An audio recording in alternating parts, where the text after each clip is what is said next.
This is VSiN By The Books on VSiN, the sports betting network. We begin hour number 2. VSiN By The Books. Dave Ross here downtown Las Vegas, Nevada. He's our closer. Jensen Lewis back home in Cleveland, Ohio. Always great to talk baseball. Love doing it with Josh Inglis. Does a great job at Covers. You can follow him on X as I do at Covers_Josh. Joins us now here in the Progressive Guest Line. And Josh, Jensen and I were talking about the NFL drafts taking center stage. It was kind of nice yesterday, though, for baseball to have a lot of day games. You get those under your system. Then you can watch the draft. And now a full slate of Major League Baseball as we begin these Friday games. Before we get into some of your picks, any early takeaways that you have kind of overarching here in the first month of the season? I don't know. There's some cool guys that have to get going, obviously. I mean, guys like Tyler Anderson on the other side, he pitched last night. He's not going to be like a sub-1 whip guy. We're at that weird spot in pricing for books where they're really overvaluing maybe the 4 or 5 starts for guys, but we're starting to see, I don't know, just go look at some BABIPs. 156 ain't sustainable. I know maybe Jensen doesn't love when you sit there and talk analytics about stuff like that, but I mean, 15 balls of 100 balls in play should not be finding its hole. And that's kind of the way it goes there. But you got guys like Mike Trout struggling, average-wise, okay on the slugging, okay on the OPS. I was talking about Vinny Pasquantino. We got to see him in 2 games yesterday. Absolutely doing nothing for KC, who has a chance to do something in that division and not really taking it, especially with that rotation. It was nice to have a doubleheader. So you're talking about a standalone thing. You get to watch your Rockies twice yesterday. Ooh, that was exciting. James Wood. I mean, the NL's in a very good place right now with some lefty hitters. James Wood, you have to watch James Wood play. He's must watch. You have Ellie. You have O'Neill, who's now hitting lefties. Got one yesterday off another lefty. It was awesome to see. So when those bats are going, it's always good for baseball. Yeah, another Cruz missile to lead off a game for O'Neill Cruz and the Pirates yesterday. Got to see him alive and in living color when the Guardians went to Pittsburgh for that series this past weekend. Okay, a lot of good weekend series on tap here for us, Josh. Maybe a couple correlated plays for you in a Houston-Kansas City matchup getting underway tonight. Seth Lugo on the outs recorded, and then Yordan Alvarez. I feel like every time I want to jump on him, he gives me a goose egg, but perhaps a really good matchup for him against Lugo tonight. So starts with Lugo on the outs number. And I mean, it's a market that kind of gets hit early, kind of like strikeouts. It will move quickly, but 19.5 doesn't exist. It never exists. You got guys like Logan Webb. You're the guys who lead the NL in innings pitched in back-to-back years. He's at 18.5. Okay. You got other guys like Luis Castillo is an 18.5 guy. I mean, Lugo's not a 19.5. Jensen, you understand what it takes to get 20 outs. It takes one bad inning. It can take one bad call, one drop foul ball that tacks on an extra 7 to 12 pitches in the frame. You have to be so clean through 6+ innings, 120 pitch inning, and you're literally done in this spot. And yes, Houston's struggling. Yes, Alvarez is struggling in the middle, but this is a guy who in Lugo hasn't been as dominant as he was last year. He could get lit up. He could have one bad inning. There's just so many paths to this under, and we're only paying 15 to 20 cents on it. I don't like it. And like 105 pitch outing he's coming off of. And we're in the world of 105 pitches is a lot unless you're the Athletics, who seem to do that with all of their starting pitchers now, which might be a new trend. I don't know, but 105 is a lot. And it could be a scaled back thing. So it's a tough matchup. I mean, it's a giant ballpark. It's a huge number. It's not a lot of tax. There's just so many paths to this under. I mean, if he goes 10 pitches per frame, go ahead. But I've been on that side, and that's just so hard to do. And you mentioned it, Jensen, here, maybe a correlated play here, Josh. Are you looking for Yordan to maybe break out a little bit today, too, and play one of his props? I know. I'm on his hits, runs, RBIs. Like, I'm kind of off the total bases right now. That's the one that's kind of hurt. I mean, it's up to like plus 140 today. And that's where it is. You're like, oh, if I can get the total bases at plus 140, that means I can probably go get the hits, runs, RBIs at a decent price, which is the better play. Guys in front of him, guys behind him. Give me a hit and an RBI. single and an RBI, we'll take it. Give me a sac fly and a hit later down the line, I'll take it. He does have good numbers versus Lugo, although in a small sample, 4 for 8 with a home run, 1.15 OPS. So there's a little bit going there. He has to get going. But another thing, it's a slight edge, but he's been moved up to the 2 hole. So maybe one more at bat. If you can get the difference between 5 at bats and 4 at bats, always a good thing. And then you got the road team. So that means they get all 9. Speaking of the road team, the Angels will now begin a road trip in the Twin Cities against a team that has struggled mightily in Minnesota. They'll run their ace, Pablo Lopez, out there today. You like Mike Trout. Speaking of guys hitting in the 2 spot or at least towards the top of the lineup in this matchup tonight. Down square again, right?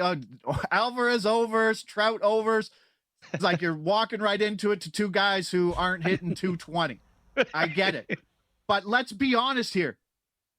Pablo Lopez is making his first start back from a hamstring injury, went 4.2 in his last start, and they're pricing this guy to go 7 scoreless tonight, and I'm not sure that he's going to get that. Trout in this market, we're not even looking for total bases, guys. We're looking for hits, runs, RBIs at plus 140 for Mike Trout, who we know who can do it in one swing. Probably won't do it versus Pablo, but there's a lot to like about his supporting cast right now, and I know that's not an exciting thing to talk about within this Angels lineup, but Zach Neto, he's doing pretty good. 850 OPS in front of him. Logan Hoppe behind him with another 850 plus OPS. So he can get on. He can knock in guys. And one thing you've noticed, yes, Mike Trout doesn't have a lot of hits. I think he's got 15 hits on the year. That's not great. But he also has 14 runs and 18 RBIs. So I think it's overvalued of what he's doing at the dish in terms of average is being priced too much into what he can do in terms of knocking runs in or getting knocked in himself with Hoppe behind him. Josh, I'm looking at this Reds series beginning in Colorado, and you for a Reds backer like myself, I'm hoping that they can beat up on these guys. Is there an angle here maybe against the Rocky starter today? That's like if I looked at myself 10, 15 years ago and saying you'd be talking about Kyle Freeland. We're fading Kyle Freeland today because he's got blister issues. What kind of profession do you do? But those are the small edges you get. Kyle Freeland for 2 walks, just at a giant number at plus 165. That is a ridiculous number. It projects better than a coin flip. It's one of the best plus EV plays on the day over the covers projections, which are all powered by the bat, which is the most influential projections in all of baseball. The Reds are a top 10% team in walk percentage. That's usually the thing that's priced in. But Freeland exited his last game because of a blister issue. I was reading that it's an occurring thing for the lefty. His walk rate does go higher in Coors Field. So there's a few things you're like, well, okay, maybe it's a small edge, but it's a small edge at plus 165. And that's a greedy thing. I'm not taking a small edge at maybe minus 145. No, this is something I like at this price. I think over his entire career, walking around 1/3 of a batter per inning. So he's not a terrible pitcher. The only thing that worries me is an abbreviated start. He doesn't have an outs marker, which was the first angle I wanted to get at, but plus 165 over 1.5 walks versus Cincinnati. Come on, Blister. Come on, Bliss. Yeah, tell you what, speaking of come on, your Jays there north of the border, my goodness gracious. They've lost 5 in a row. It doesn't get any easier. You head to the Bronx and you face Aaron Judge, we highlighted in our Daily Diamond, who's absolutely tearing the cover off the ball, not only overall, but at Yankee Stadium, nearly hitting 500. You like this Jays offense to still be in the doldrums here, even with a very high total here for this Blue Jays Yankees series opener. This one was so tough to where to go. This is one you're like, okay, here's your angle. Let's go through the markets, find out what we want, because it's a movable force versus a stoppable object in Carlos Carrasco versus this offense. So you're like, where does it go? But that's priced in at 4.5. 4.5 is a very big number for this Jays offense. And let's be honest, Carlos Carrasco's only going to see the order 2 times. He's seeing 18, 19, 20 batters, and then that's it. He won't probably see Vlad a 3rd time. And then you're going to face a Yankees bullpen that's top 5 in WAR, top 6 in ERA, and that includes Williams' 8 ERA, which kind of looks ugly, but it's only been 2 blow-up starts or 2 blow-up saves for Williams to get that number. So let's go Jays, team total under 4.5. Carrasco navigates some things early, and then that rested bullpen, I might add you, shuts things down. But you could go Yankees money line. I'm looking at Judge. Judge has a 1.2 OPS versus Barrios and a solid 32 at bat. So run line, I don't like the run line at home, but or Carrasco. So let's just focus here on the Jays under 4.5. And it's just been an absolute disaster in terms of what they've done offensively. 2 runs scored in the Houston series. 12-8 looked a lot better than 12-13. But that's where we are right now, early on in the season north of the border. Josh, we appreciate your time as always, my friend. Thanks for hopping on with us each and every week. We do enjoy it. All right, guys, keep enjoying the NHL playoffs. We'll get some baseball stuff. Pad the pocket there, and then throw it all on the NHL playoffs. Happy Friday, gentlemen. Looking good there north of the border for Toronto, Yes. That's for sure. Yes. Josh, we appreciate you, bro. ProfitX, by the way, offering the best odds all baseball season long. It's a peer-to-peer sports exchange available in 40 or more states. It's the first of its kind in the United States. You're going to be able to make your sports picks against other groups of fans rather than the sports book. This exchange is going to guarantee you the best odds by average of 10 to 20%. You can even request your own odds. So download ProfitX today with the code VSiN, that's VSIN. Earn up to $200 in profit cash over your very first month. Okay, when we come back, we got to get to our highlights and headlines. And I know we were all watching the NFL draft last night. A major, major collapse happened in the NBA. We'll get to that and then some when you come back with us on VSiN By The Books.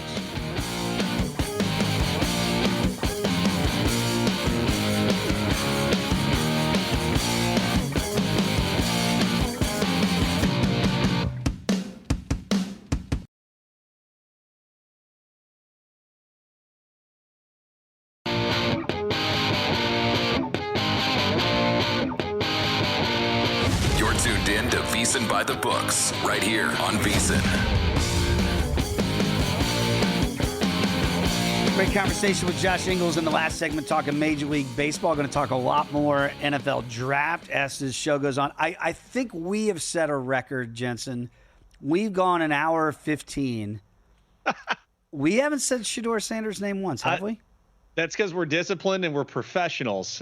We were not paid by the hype train through these last couple of weeks and maybe the last 24 hours. I'll tell you what, depending on which feed you watch, whether it be ESPN or NFL Network, shout out to the College Game Day guys who are on ABC.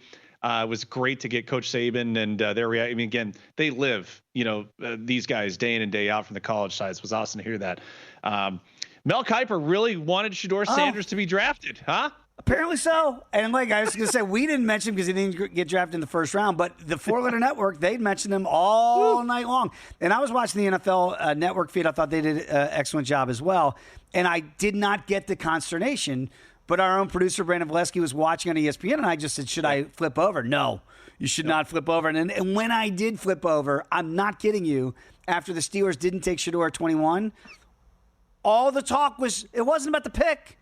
It was about Shedeur. And I went, oh, my God. Now I see. Went right back to NFL Network and enjoyed the rest of my viewing night in that first round. We'll get more to the NFL because Shedeur will be on the clock in day 2 today. So the Browns right now, the betting favorite that he will end up in Cleveland after all. We'll get to all of that. But right now, hour 2, it's time for our highlights and headlines. Help your bottom line with today's highlights and headlines. And if you missed this one watching the NFL draft, I don't blame you. I think we all thought it was a foregone conclusion that OKC would not get the gentleman's sweep, which is in 5. They'd get the actual sweep, which, of course, is in 4. Didn't look good because the Grizzlies came out and put it on OKC in the first half. 26-point halftime lead for the Grizzlies. So if you went back to watch and say, where did Shedeur Sanders get drafted? And then all of a sudden you saw the final score. You went, what in the world just happened here? 114-108. It's the largest second-half comeback in playoff history. How about that? Not Thunder playoff history, Jensen. So if you did see it, you did see some NBA history last night. Again, I don't think we're shocked necessarily at the outcome. Maybe we're shocked as how we got to said outcome. Yeah, I'm with you. And I think ultimately when you were at halftime there and you thought, okay, Memphis is actually going to be professional about this. They're doing what they were supposed to do, or at least showing up in the first 2 games. But this has been the theme for the Thunder all year, right? The defense was what the calling card had been in certain tight games and being able to extend leads and be able to blow teams out. But now you get the iteration of they can lock it to 31 points for a half. Wow. 31 point in a playoff game, not in the 90s or the 80s, Dave, when we were seeing final scores in the low 80s. That to me is a signature win for a couple of reasons. Number one, it puts the rest of the league on notice. Like, oh, hey, you think you'd be up 20 on us and we're not going to come back? I get it. It's Memphis, but still it's the NBA playoffs. And to show that they have that in their bag. Wow. Pretty convincing, for the Thunder. And now this will be a full sweep because I don't think the Grizzlies have anything left. If you think the Grizzlies can come back, you can get 40-1 on it. I'm not, no shot. I mean, I'd take 40-1 to win a game. I don't know if I'd take it to win the series. So feels like that one might be dead in the water there. There are 3 games on the docket tonight. Very quickly, want to break those down here. Celtics, big favorites in Orlando to go up 3-0 there. Almost $2 betting favorite there. Total around 197.5. Pacers try to go up 3-0, but they are the dog, a decided dog on the road in Milwaukee. Milwaukee is 205 here. That total is high at 230.5.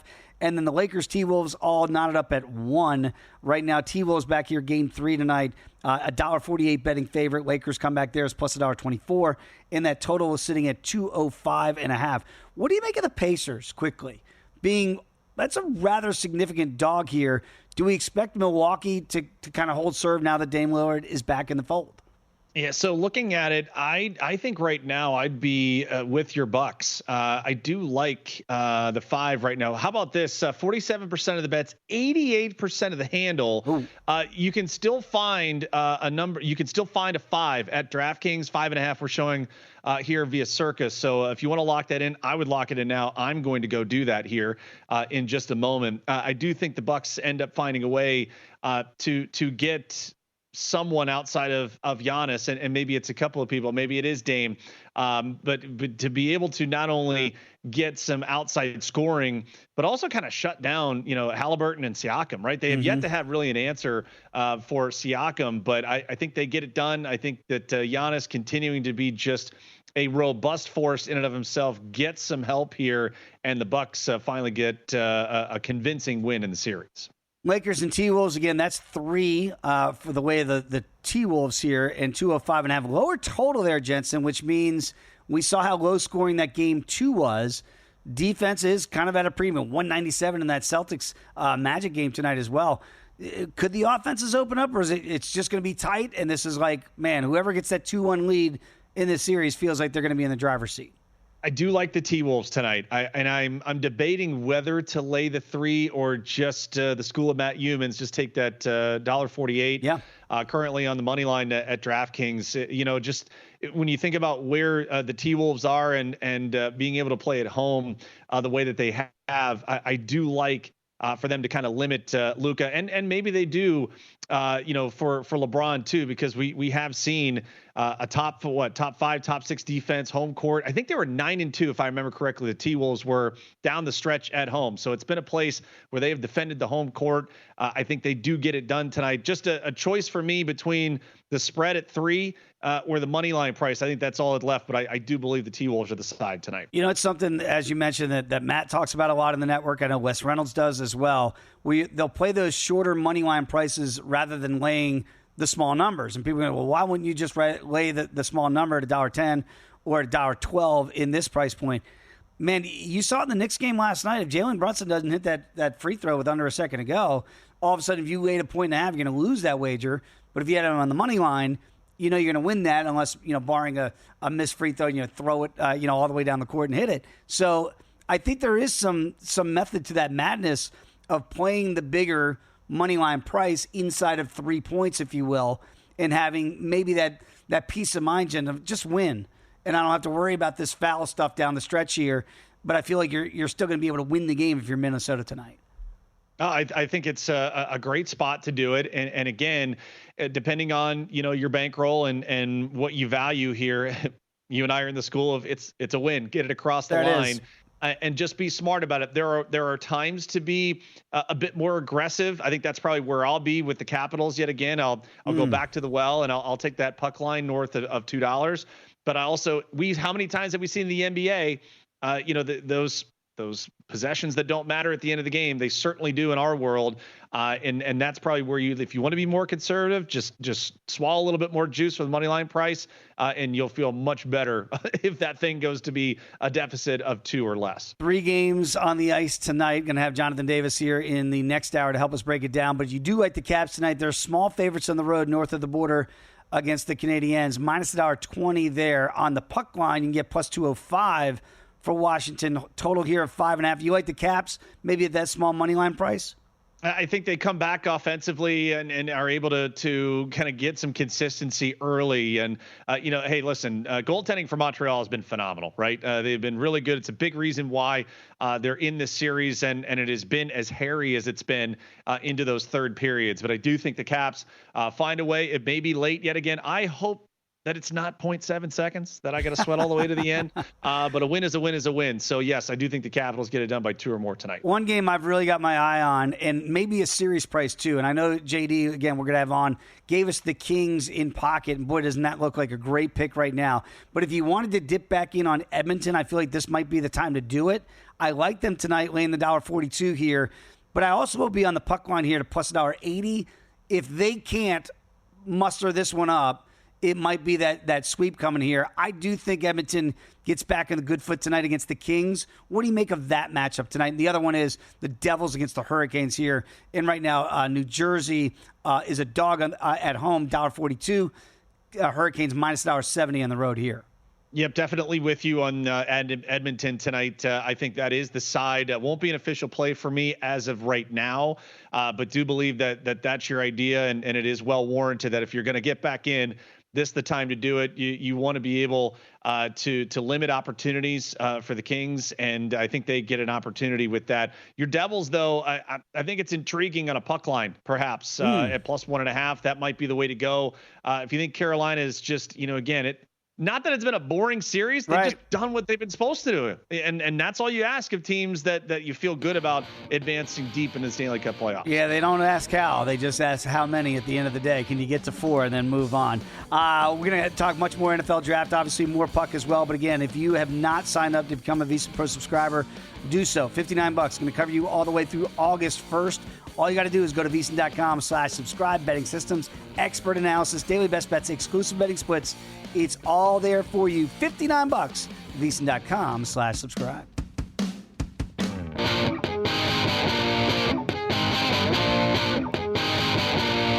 You're tuned in to VSiN By The Books, right here on VSiN.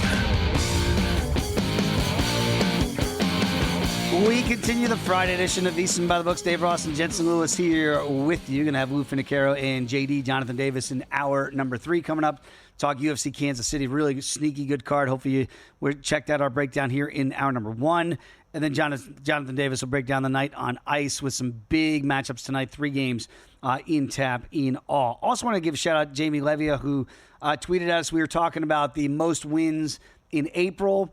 And Jamie reached out to us and said, the gentleman from the D.C. area beating the books, that's the fine Gil Alexander, had the Mets first to 10 and the Twinkies most wins by the end of April. But to be fair, the Twinkies were based on schedule. Have a fantastic day, gentlemen. Right back at you. Yeah, Gil is really good at that market, too. So I saw what he was doing there with the Twins. The schedule looked promising.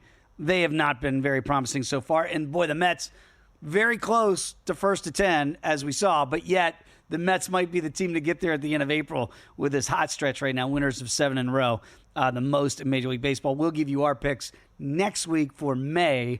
And again, it's a quick window, so you got to get in quickly because they're going to take those down, those odds, right when the games start the next day. But let's get back to what everybody's talking about, Jensen. It is the NFL draft. And even if the 4-letter network didn't talk about Cam Ward going number 1 overall, we will. Congratulations, Cam Ward. You were, in fact, the first overall pick. We all thought it was going to happen. It did happen. He goes to Tennessee. And I thought he was very understated. Like, I like that. There wasn't a lot of pomp and circumstance. He did kind of have that mentality of like, now it begins and now I go to work. What'd you make of the pick that we all thought was going to happen, did happen? What do you make now of Tennessee and what we might see in year number one? Okay, so first, I thought that when we learned of the prospective packages that teams were offering to move up to one, wow. Even with the Browns and the Giants just having to move a couple of places to get there respectively, and for Tennessee to say, no thanks, we're pretty convicted in Cam Ward, that should tell you at least what one team's love affair is with who we think is the best quarterback in this draft. Now, comparatively, I'll be anxious to kind of see with next year, and we assume that next year's quarterback class will be far deeper and maybe even more talented. I think Cam Ward, for how they want to run the offense there at Tennessee, will fit pretty well. You get a veteran guy in Tyler Lockett that's going to come over now. Calvin Ridley is there. So as far as immediate weapons, he's going to have plenty to throw to. I always wonder, and we saw this a lot with Caleb Williams last year, is the decision making. With C.J. Stroud, it took a little bit of time to onboard, but he got there. Bryce Young, it took a while, but now in this past year, in his second season, it looked a lot better. That being said, when you look at some of these passing yard props for where he'll be this year, I don't think these are insurmountable, at least from where he's projected, knowing you're getting a 17-game schedule. Yeah. Like, I think 3,250 at even money, I'd lock that in now. I think it's incredibly attractive, knowing that if Tennessee is behind a fair amount, you're going to be throwing the football. So just from the volume, I think the even money right there is pretty solid at 3,250. You and I talk about it, and we've talked about it on the network for years too. Obviously more things have to go right, obviously, to hit these. But again, we can't project bad health. That's the one thing that kills you here. Sure. If the kid gets hurt, right? That's the one worry that you have if the offensive line is not good enough. But I'm with you. Like, taking that out of this conversation, that if you look at what Brian Callahan wants to do, he finally has a trigger man. He came from Cincinnati. He wants to throw the football. This is the reason why he was brought there, right? So they want him to throw it. I'm with you. I feel like even money's where I'd start that. I don't know that I'd want to lay the $1.50. I know people are going to say, well, wait, if you're playing even money, why not play the first ladder in that equation at $3,000 or more? The problem is, if you have something that we talked about, now you're at $1.50 in the portfolio. If he stays healthy, it's not just going to be $3,000. You could go to those ladders at $3,250, and then $3,500 is 2-1. $3,750 might be a little bit heavy at plus $350, but knowing the scheme that Callahan wants to run, this is the trigger man he envisioned, not Will Levis, right? So that's where we'd start that equation at even money at plus $1. If my Vanderbilt math is right, it's 191 yards a game if he plays every single game.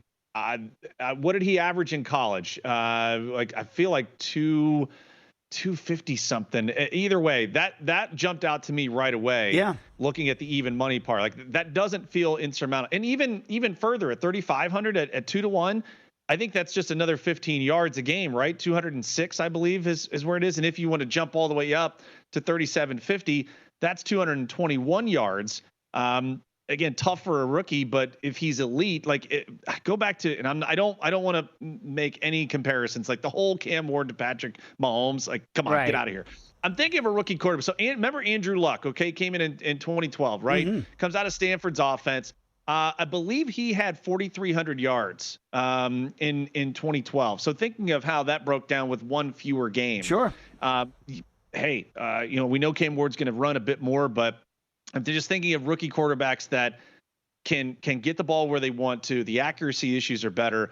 So I think you start at 3,250 for me at even money. It doesn't have to be crazy amounts here, but I think that's very doable if he stays healthy. And that same draft, 2012, I was in D.C. covering the Redskins that year, and that's Robert Griffin III, and he was Rookie of the Year that year, and shock and awe from Robert in game right down there in New Orleans. So I'm with you that if he stays healthy, that's a caveat, and that's why you might not want to lay the $1.50, but you could start it at 3,250, and if he plays 17, I'm with you. You're going to cash that ticket. If the kid plays 17, you're probably going to cash that 2-1 at 3,500 as well. And by the way, Adam Schefter, and again, it's going to be a lot of news and smoke out there, and we'll figure out what is in fact. But one report did say that the Giants offered this year's number 1, next year's first, and multiple other picks to the Titans for that number 1 spot, and they declined. So if that is in fact, and I'm sure the Giants will say, no, we never offered all that. Maybe they actually did. So again, until the pick is made, it's easy to say now, yeah, that was a layup. But if that is true, that the Giants were also sold on Cam Young enough to give up multiple number ones, something to look at. I'm with you. Maybe sleepy Cam Ward might really be everything that the Titans hope he's going to be. Yeah. Conversely, for Ashton Jeanty here for the Raiders with Pete Carroll, you and I talked about it, and we talked about it with Mike Palm, and I said, boy, doesn't it feel like this is going to be a Pete Carroll pick at 6? Yeah, right. Like, it's just so Pete. And now here's the thing, and again, something I was talking about with Steve Cohen last night, a big Raider backer here at the network as well, is that they're going to run him. Like, this is the thing about Pete. Now that he's got his workhorse, like when he had with Marshawn Lynch when they traded for him out of Buffalo, they're going to utilize him.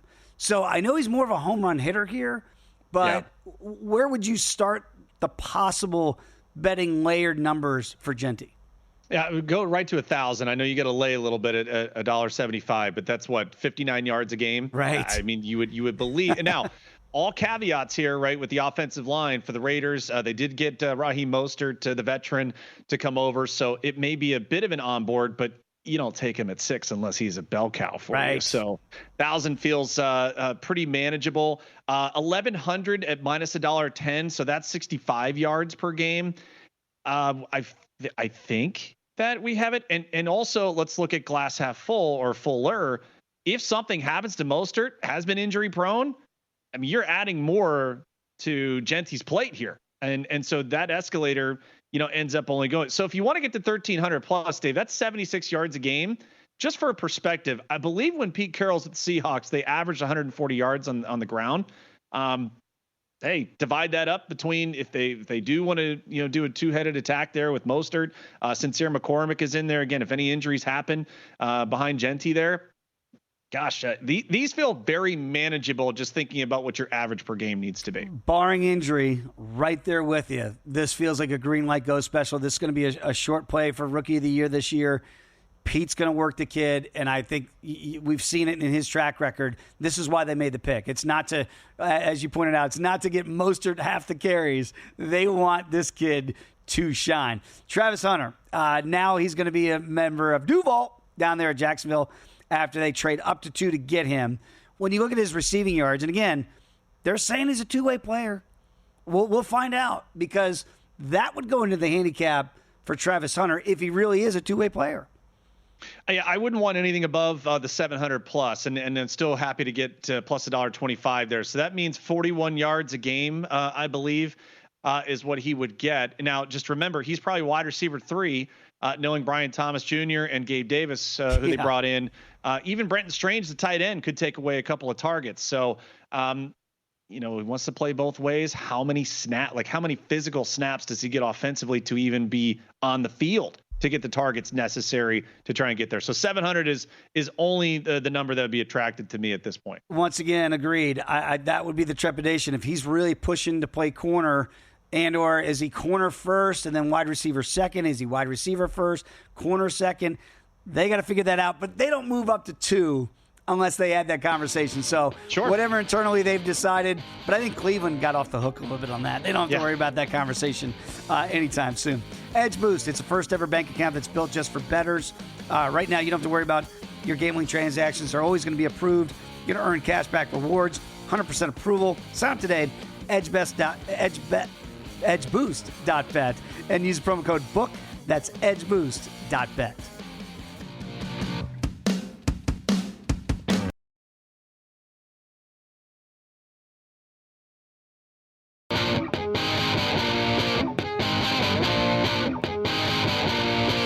Tuned in to VSiN By The Books, right here on VSiN.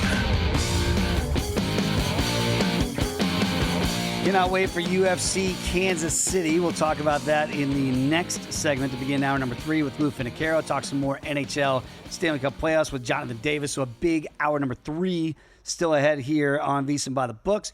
Do want to update what's going on in Zurich down there in Netherlands as the PGA Tour does something that Live Golf does each and every week, where you do the team events. And look, I do think if you gave a lot of those Live golfers truth serum, they'd say this is what we like about it. Like, the players like it. I don't know that translates to the fans all the time, if they like it as much as the players like it. But it is one of those interesting events for the PGA Tour. Not a lot of the big names are down there at Zurich. All eyes were on Rory and Shane Lowry, reigning defending champions.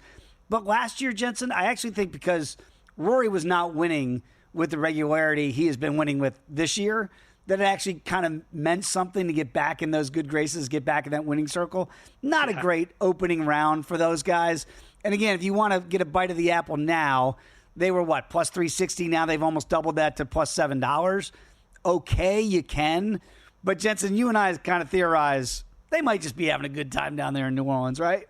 Oh, yeah. Just if anything, just kind of staying in rhythm, right? Because everyone getting ready for the Byron Nelson next week there in McKinney, Texas, one of the more respected tournaments there. And then, of course, the Truist Championship in Philadelphia as everyone starts to prepare here in the coming weeks for the PGA at Quail Hollow. So I think, again, if what you call this, this is like the silly season coming to an end here for the NFL once the draft is done. This is kind of that silly season event here for the PGA Tour. I normally look like I want to look down the board for some longer shots here. I do like the Højgaard brothers. I do think that's a good angle. They're now the favorites to win after a really good opening round yesterday at plus 450. Obviously, you'd like to get the much longer number that you could have had yesterday, but I do think they'll be around. I think some disappointing teams, if you will. You had the other brothers, Matty Fitz and Alex Fitzpatrick from England, and tied for 59th at 6 under par. So they had a lot of steam, and, again, you're playing with your brother, you want to win. And the other one that I think is disappointing is the Canadian duo of Nick Taylor and Adam Hadwin. We discussed that on the program as well. They're also tied for 59th at 6 under par. So if you want to really go down the board for some longer numbers now, still with 3 days to go, not going to get mad at you. And again, if you want to go back to Rory, I would not play Rory and Shane at this point at 7-1 because, again, sure, they'd like to win. I don't think there's an impetus to really go out and push the envelope, as you mentioned, maybe kind of fine-tuning things here to get ready for bigger events that are coming up very, very quickly. So, again, your leaders after the first round here, and, again, this is the team event was Isaiah Salindo and Kevin Velo. Those guys at 14 under par with a one-shot lead here over Nikolai and Rasmus Højgaard at 13 under. Cam Davis, a guy I like a lot in individual play here from Australia, teamed up with the Canadian Adam Svensson. They're at 11 under par, 3 off the lead. Maybe you look there at 22-1, Jensen. That's not a bad number to play now because Cam Davis is one of those guys I back a lot, and they're only 3 back after day one. Not a bad lean there if you want to look to the Zurich Classic. I would like to get back to the NFL draft. And, again, you see some things and some memories that you see out there. And for me as a Cowboy backer, one of the best memories of all time for me is 2017. And the draft's being held in Philadelphia. And Drew Pearson, Hall of Fame wide receiver, the first of the great 88s, goes out there, Jensen, and he just gives it to the Philly fans, right? And I want to thank you for giving me a career, basically saying I torched you guys, and thank you. I wouldn't have made it to where I am without you. And the 5-time Super Bowl champion Dallas Cowboys, he gets all into it, and the fans are booing him. It's like a wrestling event, right? And so I thought what they could have done with this being held in Green Bay, maybe a missed opportunity, right? And I tweeted this out yesterday. We're missing a golden opportunity here that Des Bryant doesn't show up back in Green Bay to announce a pick for the Cowboys and just say, y'all know I caught it, right? Because it's been the catch that's been debated for a decade, right? So I put it at Des. Didn't know he'd see it, Jensen. He saw it, and he replied to my tweet, and he said, it's a great idea. I really wanted to go back to Green Bay, but I didn't go. So I think we planted the seed there. I thought about going to Green Bay. It would have been a blast. Des, I'm glad you still have a sense of humor. But that's what this has become a little bit. You saw it with Clay Matthews. Yeah, oh, God, yeah. Right? And he goes up there and, he's doing the whole shtick. I'm like, Jensen, do we like that? Do we like kind of that shtick, the wrestling that we're seeing at some of these events now? Playing to the crowd, right? And I thought it was hysterical that he had he actually posted the note. Remember, he said, I have a message from President Donald Trump, and he posted it on his socials. So I thought that was fantastic. The fake it's the message. rivalry, right? Yeah. Just get the fan. But same thing, like Browns fans, when we go to Pittsburgh next year for the draft there, when the Browns go to make the pick, they're going to get booed. It's just the way it is. When the Ravens go to make the pick, they're going to get booed. It's just the beautiful part of the fan bases here for the league. So I appreciate it. You play to the crowd, very gladiator of Clay Matthews. So I'm all here for it for a night or two there, especially in your own backyard. Why not? What did you make of, because apparently the thing in Green Bay is you ride the bikes. So Roger Goodell comes out to begin the draft riding a bike, and here come the boos. I mean, Roger's trying, and he can't even get cheers to begin the draft. I know there were a lot of people that were posting like, why would you wish you don't want the commissioner to take a spill on the bike? You don't want that to happen. We don't need that. I did. He gave it back though. I mean, he was egging, fans like, come on. So, it's part of the shtick now because I feel like every commissioner gets booed no matter what. But, again, it's part of the deal. I had to go look it up because I remember when ESPN was saying that it was the town of Green Bay is 107,000 or something. Yeah. And they feel like they had 125,000 there. So, again, good job out of them. But I think ultimately I loved the reaction of Matthew Golden and being fired up. You talk about a team now. And I said this to you and Brandon last night. I was like, the Packers will be an early survivor play for me, just because of the attrition that they suffered in the wide receiver room last year. Like, I don't want to have them around. I want to use them when they're healthy. But I think that was a huge pickup for that offense. And now with Matthew Golden in the fold with Jordan Love. Let me throw this out at you because, again, you're going to have day 2 draft specials. And this one is out right now at DraftKings. The Raiders to draft both Shedeur Sanders and Shiloh Sanders at 30-1. I mean, what do you make of that? Because, look, again, Shedeur's going today, kids. He's going today. He's going to be early in day 2. I know Cleveland is the big favorites here to take Shedeur. But the fact that he didn't go in the first round, that's great for these other teams, right? And the under did hit, by the way, under 2.5 quarterbacks. That does cash as well in the draft board yesterday. But he's going to go today. Does it just come down to the Browns and the Raiders? Because those are the two shortest betting numbers. You got a late 350 in the Browns, plus 350 in the Raiders.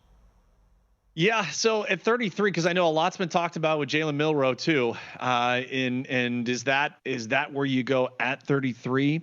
Or does Andrew Berry continue to be like, listen, we got a lot bigger holes. We got a lot bigger fish to fry here. Now, the Browns at 33. They are at 36 as well. And the Raiders are at 37.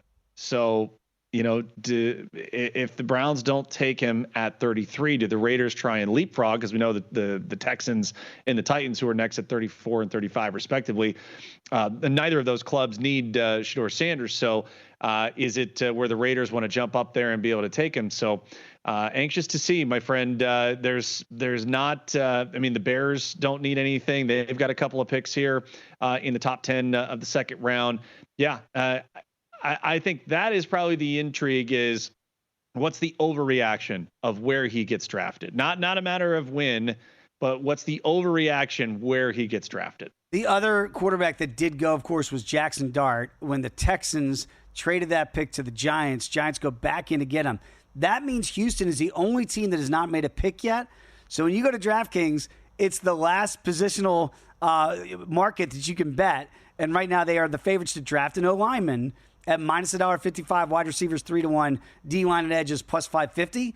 But again, they're the only team so far that has not made a pick with trading out. And then Jackson Dart comes in and everybody in New York. Are they happy? They should be happy, shouldn't they? I would think so. I mean, that was the MO the whole time. I'll tell you who is very happy is Joe Shane's kid who put it out on social media. He wanted Jaden Daniels the year before, didn't get him. Got his man now in Jackson Dart, and you saw the reaction from that Giants war room. I think Brian did. When your head coach has the reaction that he did, I think he feels pretty good. He got the guy they wanted. Abdul Carter, Jackson Dart. I see you, Giants. I see what you're doing in that first round, that's for sure. Check out what the guys are doing over at sharpplays.com. If you haven't done so, they've got unmatched transparency with records updated daily, AI betting analysis, real-time global betting information, alerts directly from the pros. So check it out at sharpplays.com. They are respected, watched, and feared. That's sharpplays.com. VSiN.com.